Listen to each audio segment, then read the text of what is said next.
Кичкене Даша кызыксынып татар кызын һәм рус егетен күзәтә. Әлеге чарага хәзерләнү кысаларында бакча тәрбиячеләре 7 милләтнең костюмнарын кигән курчаклар ясаганнар. Һәр милләт турында махсус тупланган папкалардан да укып белергә мөмкин. Һәм менә бу милләтләр белән якыннан танышу максатында нәниләр Актеплоходта Идел буенча виртуаль сәяхәткә чыгып китте. Идел ярларынан урлар сип матур булып, ата бердә таң шикелле якты туган җирем, бәхет биргән җирем Татарстан. Азат да син, гүзәл да син, туган җирем, күкерәп яшәр Татарстан, республика минем. Татар, Чуаш, Мари балалар Идел буенча урнашкан төрле республикаларда яшәүчеләр телендә шигырьләр сөйләде. Башкаларны аларның җырлары, биюләре һәм хәтта әкиятләр белән дә таныштырды.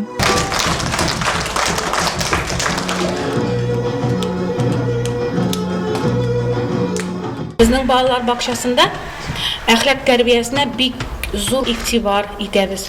Ел әйләсендә без төрле чаралар уздырабыз, үткәрәбез һәм менә бүген дә без Идел буе халыкларының карата зур бәйрәмен үткәрдек. Һәр милләтенең бәйрәмен күрдек инде без, гореф-гадәтләрен һәм аларның менә шушы матур биюләрен, җырларын, шигырьларын сөйләгәнне ишеттек. Бу бәйрәм бик күңелле һәм матур узды. 155 бала тәрбияләнүче тиенкәйдә балаларда ватанны ярату хисе тәрбияләү һәм илебездә яшәүче төрле милләтләргә карата дустана мөнәсәбәттә булуга зур игътибар бирелә. Даими уздырылучы аулак өйләр шундый тәрбия эшенең бер мисалы. Бүген бергә әйлән-бәйлән йөргән рус, татар, башкорт, мордва менә шулай кичкенәдән бер илдә тату яшәргә өйрәнеп үсә.